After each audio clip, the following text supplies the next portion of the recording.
let's see, what's it actually called? Day in the life of being blind? We called it a day in the life of a blind person. All right, good. Ryan is a project manager with the Pascal Group and works on many projects around web accessibility, application accessibility, things around accessibility. So I'll turn it over to Ryan at this point, and Ryan's going to use the lavalier mic, and then when we do questions, I'll bring this one up. All right, thanks, Matt, and good morning, everyone. So I have a little avatar here on the screen, and thanks to Matt Feldman for creating this avatar. So, yep. So I'm going to take this earbud out because I'm hearing myself about 3 times in various places. So what I want to talk about is we're going to go through a day in the life of someone who's visually impaired. I'll turn this, there we go. Now you can probably hear me, right? Excellent. So I'm going to go through a day, and of course I am visually impaired. Some of you I've met in this room, some of you have not, but I am visually impaired. I do have light perception, but I don't read print. I'm not able to see objects really of any sort, just light and dark areas. So we talked about this presentation, and we talked about highlighting various tasks that people do on a daily basis or semi-daily basis, and talking about the accessibility barriers that people can come across. So many of these are things that you might do without thinking about it, or to do and expect that it would be a fairly simple task and there shouldn't be much difficulty with it. And so we want to highlight some of those, I call them mundane sort of tasks, and talk about where disability challenges may come into play, ramifications of those challenges may be. So I have a to-do list on my screen, and on my to-do list there are about 7 things that I needed to do in this day that I want to highlight. So number 1 is I'm going to check my Twitter and news feed in the morning. Number 2, I'm going to go out and get cash from an ATM. Number 3, I'm going to check email. I'm going to check my calendar at work. I need to purchase an airline ticket. I need to fill out a timesheet. And then for dinner, I need to go to McDonald's for an event that's happening. And then finally, I have to do laundry at the end of the day. So this seems pretty mundane, right? Pretty straightforward type of tasks. But we're going to go through them now and find out which of these may present accessibility barriers. Just out of curiosity in the room, what do you think would potentially hold the most accessibility barriers or the biggest impact for the things that I've listed out for my day?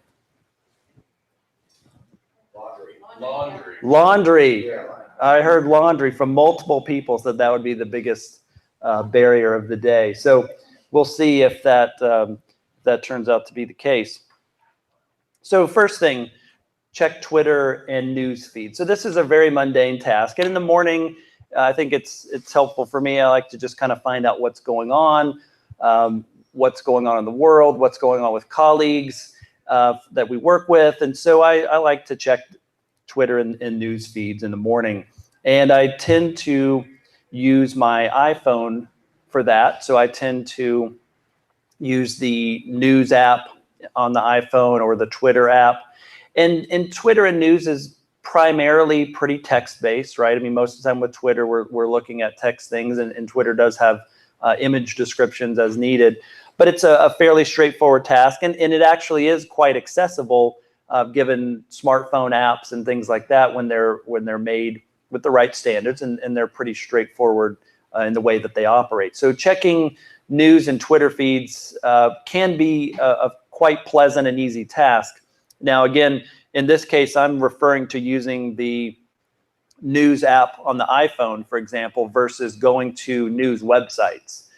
For any people who use screen reading software, news sites are notorious for lots of content on the page. So there's clutter, there's things everywhere. There's advertising banners that pop up because that's how they make their money, is advertising. So there's a lot of different distractions and things that can cause challenges with screen reading software that we find when we go to news websites. So I tend to roll back to mobile apps or mobile devices in order to look at news, because you tend to have less of those advertising and those things that get in the way. So far in my day, the first task that I did, it's accessible. There's really not an issue with it. So the next task, and it looks like we've lost this microphone. I don't know if the battery's dead or what, but. We did bring 600 batteries just in case, so All right, we're back. That was a good fix. Good job. Like a pit worker at a race car track. So my next task. That should have been one of your tasks. That should have been, right? Maybe on my next day, I'll do race car driving. So get cash from the ATM. Again, this is a very mundane task. It's something we do all the time. And in my day, what happened here was a little bit more challenging than it should have been. So in this scenario, I wanted to go with my wife to get cash, and she does the driving in the family for very good reason. So we typically have a good arrangement work out where she does the driving and I do the navigating, right? I let her do what she's good at, and then I do what I'm good at. And so I tend to use my smartphone for navigation through Google Maps or other apps like that.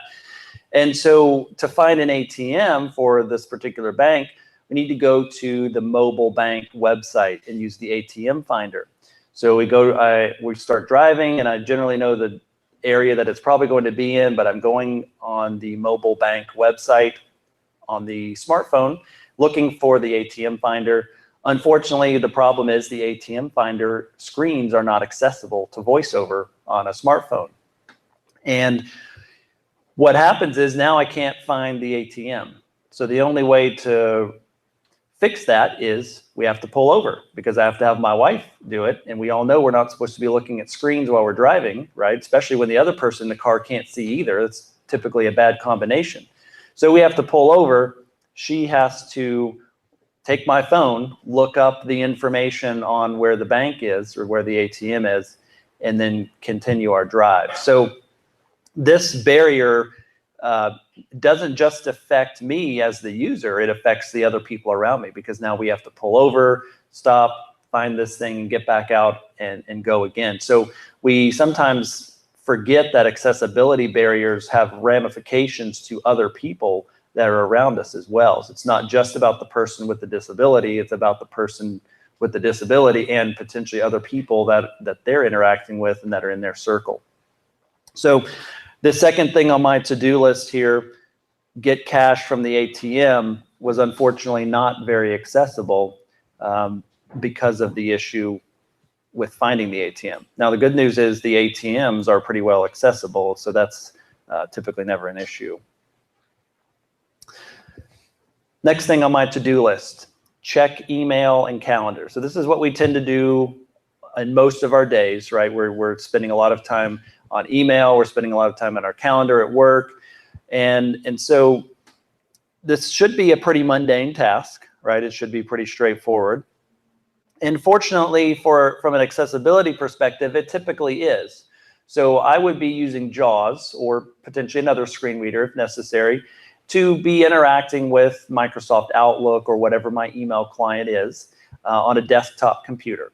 So I kind of think about, earlier I said that I was using a smartphone for doing things like the news and the Twitter, because that's more of a consumption of information. So I'm reading things, I'm consuming information, but I'm not really generating information.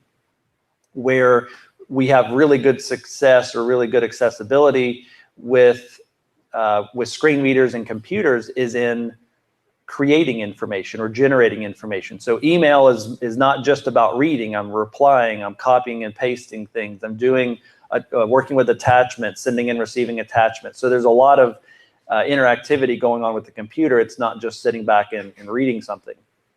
So the good news for this task is that it is quite accessible with JAWS and Outlook in particular for working with email, working with calendar. Obviously, the caveats come in when we have email attachments and things that people may send that are not created in the right way, not created with the accessibility standards in mind, then those are going to be barriers, of course. But the general idea here, the general task is going to be quite accessible for someone with a screen reader. So this item takes up a lot of my day because I seem to be doing email all the time. And fortunately, it is quite an accessible experience. Next item on my to-do list, buy airline ticket to London. Now, there are many different ways to buy an airline ticket, right? So we can go to the airline's website, we can go to their smartphone app, we can go to their mobile website, we can call the airline and buy a ticket over the phone, we can use a third-party company like Expedia. So there's a lot of different ways. And so I'm highlighting one of those particular ways that could be quite a challenge. And in this case, this example relates to using the mobile website of an airline and trying to go to that, and I used United.com, for example. Hopefully no one works for United in the room. If you do, you should talk to us afterwards. But I went to their website, and going through the process of purchasing a ticket on their mobile website is not an accessible experience. And it's basically the way that their mobile website is designed. There's issues with labeling of controls and issues using the calendar. And I did this on Delta's website as well, actually, and experienced many of the same challenges. So if in this scenario, I'm trying to buy it on the mobile website, I'm not able to. And so I decide that I want to call the airline and purchase it that way because I'm not able to do it from the mobile site. So you call in, and there are some airlines now, United is one of them, that charge fees for calling in to buy tickets. So you can buy it free on their website, but they charge you a fee when you go and actually call into their number to purchase a ticket. So the problem with that, and many of them, or they do say that they will waive that fee for people with disabilities that can't use the website. But the problem is this: now you've got to call in, you've got to wait on hold, you've got to talk to someone, and you've got to tell them 30 pieces of information that you've already tried to do on the website originally, right? And then you've got to listen to them read out 35 different airline combinations, and they tend to read all of the flight information each time. So they don't tell you the flight leaves at 6 o'clock and it arrives at 8 o'clock. They tell you all 45 things that happen in between. The name of the regional carrier, the flight number, the departure time, the boarding time. So there's all these things that normally we just kind of skip over when we're looking at something online, and we get right to what we look for. But the phone agents tend to read all those things. So now this process of purchasing this airline ticket is much more cumbersome because I've got to wade through all of those choices, pick the one that I want, go through the process, give them all the credit card info and all of those things. And of course, they are willing to waive the fee. But again, that's another step in asking them to waive that fee and explaining that I'm visually impaired, I'm not able to use their mobile site. And so there's all these different layers that come into play now. And sometimes if the airline if they don't have a 24-hour-a-day ticketing center, then you're stuck to whatever hours that airline is open. There's one discount airline, Allegiant. I've tried to buy tickets actually on their site in the past, and it was not accessible. And their hold time, if any of you have ever called Allegiant, it can be an hour or more.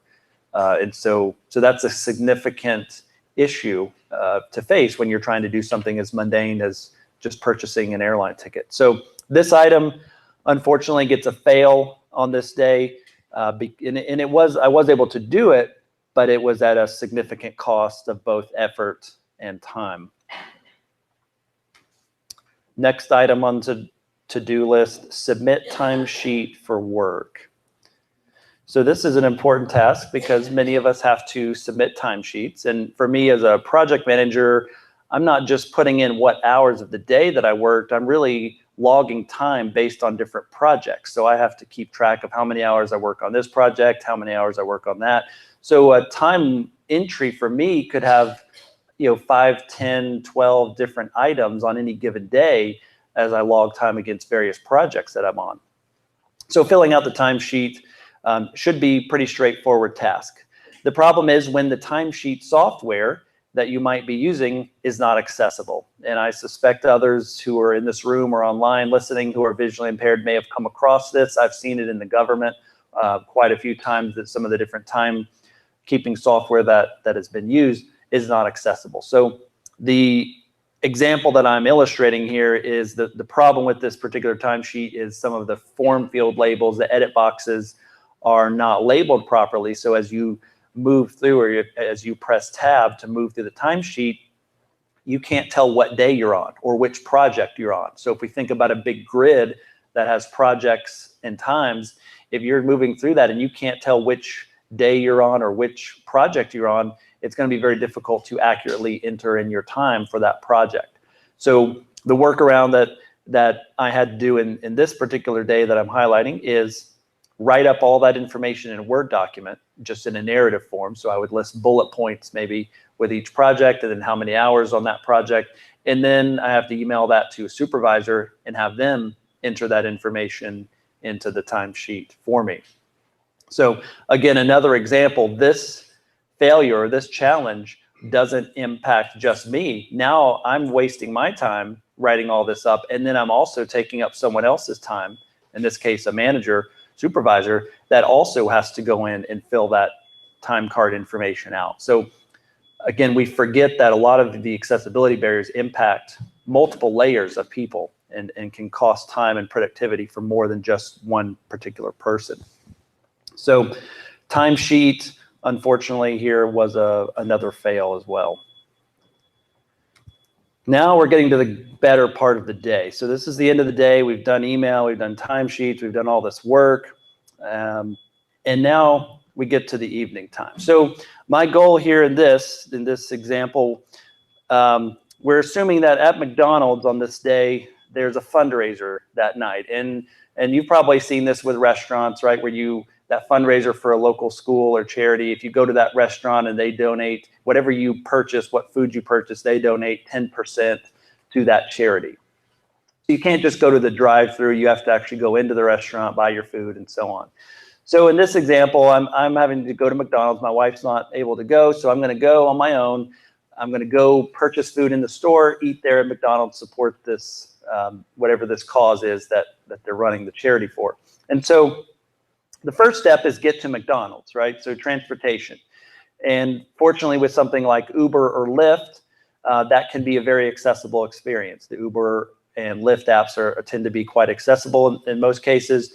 So hailing an Uber, hailing a Lyft, quite an accessible experience. They come right to you, they pick you up, you put in exactly where you want to go. There's not necessarily a language barrier issue. There's not a communication issue because you've already typed in exactly where it is that you're going. And then you can follow your progress and make sure they're not taking you 40 miles out of the way to get to your destination. So Uber, public transportation, Uber, Lyft, that's a very positive experience here in this example. The problem comes in when you get to the restaurant. So in this case, I have highlighted McDonald's. I could have picked any number of restaurants to use in this example. But when you go in, and how many of you, by the word I, have seen the new kiosks that are in McDonald's now in some locations? Anybody? Yes, quite a few of you. I had not seen one of these until just a couple months ago. So you walk in and there's not a regular counter where you go order. You're supposed to go use this giant kiosk machine with the touchscreen interface to order your food, and then they bring it to you, or if you're getting a to-go order, they call you up to the counter to get your order. The unfortunate part is that the kiosk is not accessible. There's no audio capability in this example. There's no speech functionality. So ordering would not be a task that would be possible if you cannot see that touchscreen device. So the only way around that is now you've got to ask for assistance. So you've got to get the attention of one of the workers. You've got to find somebody there at the restaurant, an employee who will be willing to come help and help you go through that process of purchasing the food in the kiosk.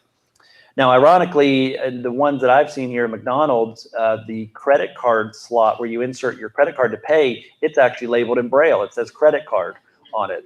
But the problem is the whole rest of the process is not accessible. So it doesn't actually really help. So I think that's a really good example there of, yeah, exactly. Just put your credit card in and get whatever you get, right? You shouldn't be picky, you blind people. Just take whatever we're going to give you. So that's an example of what was maybe intended to be somewhat accessible, or somebody said, hey, you got to have Braille on this. So they put Braille on the credit card slot, but the whole rest of the process is pointless. So in this example for this day, that's a big fail because, again, I'm involving someone else. I'm having to get assistance, not able to do this task independently. And thus, I'm kind of frustrated at McDonald's. So I'm probably not going to spend as much money. I'm not going to get the apple pie that I would have gotten because I'm mad at McDonald's. And I may only get a small milkshake instead of a large milkshake. So Better for your health. it is better for my health. It's worse for the health of McDonald's. So kiosk at the restaurant, unfortunately, that is a fail. So I take Uber or Lyft and I go back home, and now I'm ready to complete the last task for my day. Last task for my day, I'm supposed to do laundry. Again, my wife's not home. Even if she was, I do laundry sometimes myself anyway.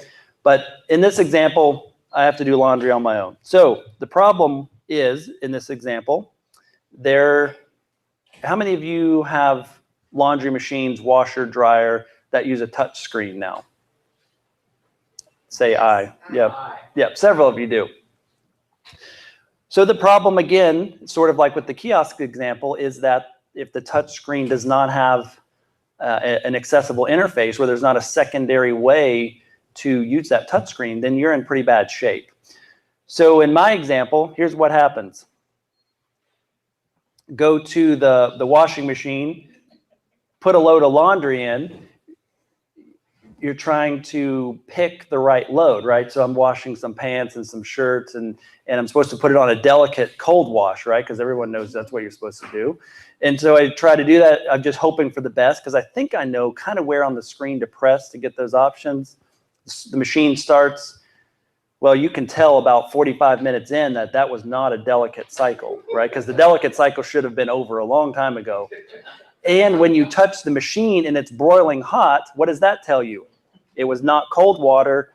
It was probably on the sanitary cycle, which is very hot water for a long time.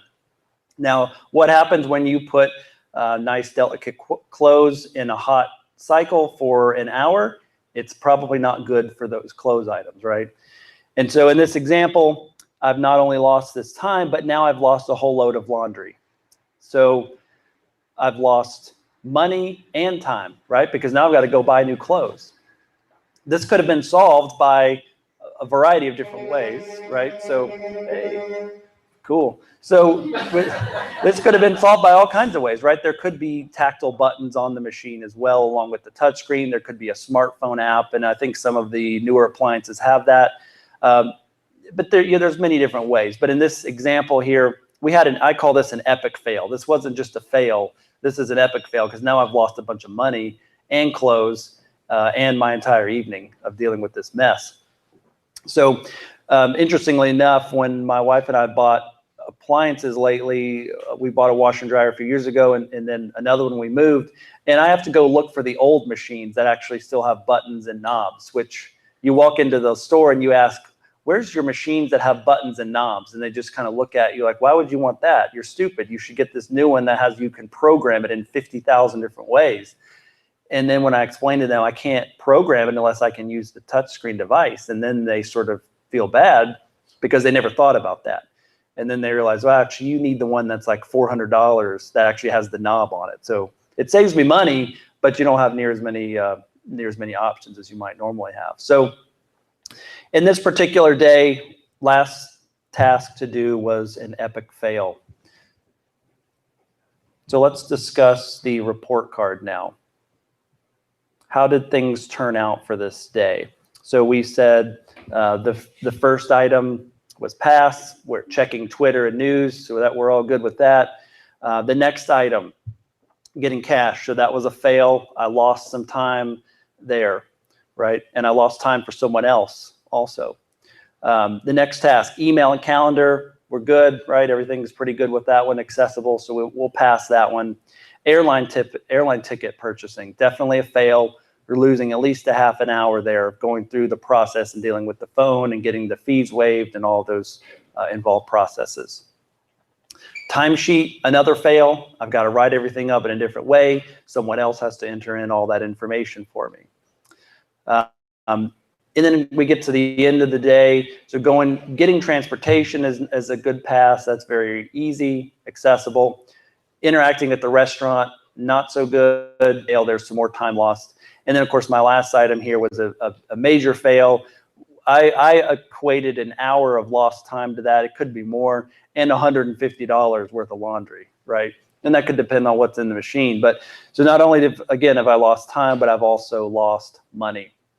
Now, in going through this day, I said, well, these are good, and it's good to talk about this and describe this, but what's a real world example of something that could happen that I could show in person, right? So I was trying to think, well, I thought, well, I could mess up my VFO shirt, right? I could come over here and I could wash this shirt with a bunch of white stuff and get it really messed up. And I thought, well, that's going to make me look really weird all day, right? So I don't want to come in wearing that. So another example of items that we tend to take for granted and we use are items like electric razors and personal care devices like that, where you're using to take care of things you use every day while you get ready, while you get dressed.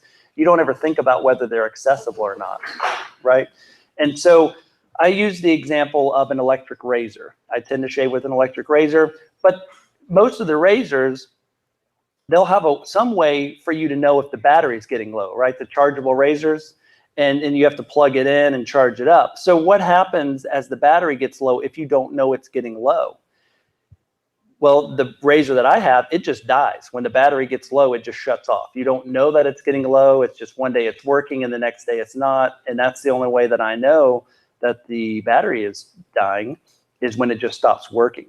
Now, there may be a light on it. There's probably some sort of status indicator that starts showing that the battery is getting low. You need to charge it. If there's no other way to access that piece of information, then you're pretty much out of luck. So for me, my real world example today, start shaving, razor dies, right? So you get part of the way through your shave, and then your razor's dead. And if you don't have a charger, or if you don't have time, whatever the case may be, you're stuck. So I'm working on a real world example today for you in person of an inaccessible razor, right? Partly shaved, partly not shaved. So accessibility in real world, I think, is a really good way to demonstrate it. So I didn't ruin a shirt, so Matt won't get after me for ruining company clothes, but I did give you an example of a real world scenario that can happen. So this is my day in all its goodness and badness. Any questions? Ryan, we have one question over here. Yeah. Hi, Ryan. This is Nindu from Sunforth Shop. Yeah. So I guess a couple of observations about what you said. I'm kind of surprised about the airline websites because they were supposed to be accessible under the Air Carrier Access Act. So is that because it's a mobile website and it's not the primary website? That's why it's not accessible, or is it just they're not following ACA requirements? So the question was, just to repeat for those who are on the YouTube channel, the example I gave with the airline, the Air Carrier Access Act specified, and this is already pretty much in effect, that airline websites are supposed to be accessible. So the question is this because it's the mobile website, or it's just because they're maybe not following the regulations? It could be some of both. I don't know United's scenarios very well. I don't know what they have and haven't done, but I know for 2 websites that I went to recently, the mobile sites were not accessible, and there was clear problems with them. It wasn't just that it could have been a quirk. It was a fairly significant issue, and so I don't know where that issue comes from originally, if they just haven't tried, or if they've tried and they've done some updates that broke the accessibility that they might have originally put in. That I don't really know, but Actually, no, that one. Native app was not included. yeah, native app I know isn't included, but I would have thought that mobile, the website should be. I You look would at think, United all the time, the non-mobile website, they don't have any problems. Yeah, they focus on the main website. Right, and most of the time you do. Most of the time you do find that the main website is more accessible than the mobile site. That's typically what I've seen as well. Yeah, well, the requirement is only for the primary website, so that's why I'm asking Yeah. as to whether the mobile is a different site or, I mean, is it technically a different site? For United, I'm not really sure, to be honest. Yeah, I don't know. And then I guess my other comment is regarding the McDonald's experience. My understanding is that every McDonald's has, the counter is fully operable, and then they also have the kiosks in addition to that. Was that not your experience? I did see people at the counter. The problem is they don't tend to, so they do have that option, right? But again, you're still having to go do things a different way. So that's sort of the illustration that I'm pointing out. So it's not necessarily that there wasn't someone to help. It's that you are now doing things in a different way than what they want you to do. So the whole flow of the process is now different, right? So the way that you get your food, the way that you're doing things with other people. So let's say if I was purchasing something with other people, maybe then that flow is going to be different. And sort of that's sort of the point of it. But yes, I believe that they are, in the place that I've been, that was the case. But I've also been at places where, so I've been at a couple of restaurants and airports actually, where they probably were supposed to have someone at the counter, but I had to wait, 5-10 minutes before someone would actually come up to the counter because they're back in the back doing other things because people are using the kiosk machines. So again, not to just point out McDonald's, there's plenty of other places that this can be an issue as well. I have a question too about the timesheet. A lot of government agencies use inaccessible timesheet software. Well, thank you. I'm saying a lot of government agencies are using inaccessible timesheet softwares. Most of the major players are not accessible. I reviewed the feedback for my agency, and the company quite candidly admitted it was not accessible, but nonetheless, despite 508 requirements, the agency purchased it. Is that a widespread issue? I would say from my experience, yes. Okay. I think anyone else in this room would agree as well. I hear Denis laughing in the back as well. So they're just ignoring the feedback. yeah. From my perspective, we would, as a vendor in this space who helps With that, we're waiting for the agencies to enforce it, to call shenanigans, essentially, because it happens everywhere, unfortunately. Yeah, it's quite ubiquitous. But I did discover that the software we bought, when I pushed on the issue, had an iPad app that was accessible. So I was able to force the agency to buy iPads for those people who had need of accessibility. And then there is a workaround there, but it's a totally different process than you have to enter your time with something like that. Yep, exactly. So the agency had to buy iPads. Explicitly for you to submit your timesheets. Yes. No comment on. That's everybody's there. yeah, we'll let that one rest. I think. Any other questions? All right, any other questions, or otherwise I think it's about getting close to lunchtime. Yeah, so this is Matt. I wanted to make a comment on the kiosks. It's interesting. There are restaurants in New York City today, they don't have anybody at the counter. And the example at an airport, I believe it's LaGuardia. It's LaGuardia where I had that And exact they thing. have iPads at every station where a person would stand, but there's nobody there and there's people back cooking the food. But you actually had to get somebody to come over and help assist you with ordering your food at those iPads. So that's throughout, and those were not iPads passed out for timekeeping. So they didn't have voiceover enabled or anything like that. So we actually couldn't turn on speech to be able to interact with them, assuming they were even accessible if we did. So there's a hotel that's opened in New York that only has a touchpad. Touchpad for yeah, check-in. Chris just mentioned touchpad to check in at the front desk at your hotel. Yeah. Yeah, in New York City.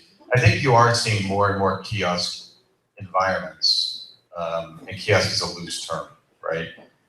Where they may not have a keyboard interface, it may be touchscreen only, they may not have all the screen reading capability built into those kiosks, so. Okay, so we're gonna take a networking break, and I believe, Marissa, what time is lunch? at 12, so a little bit of a networking break. Then food comes in, and we'll have Lou talk for the job accommodation network, which I don't believe that portion is streamed. And then right after that, we'll have Paul Schrader from IRA. Thank you.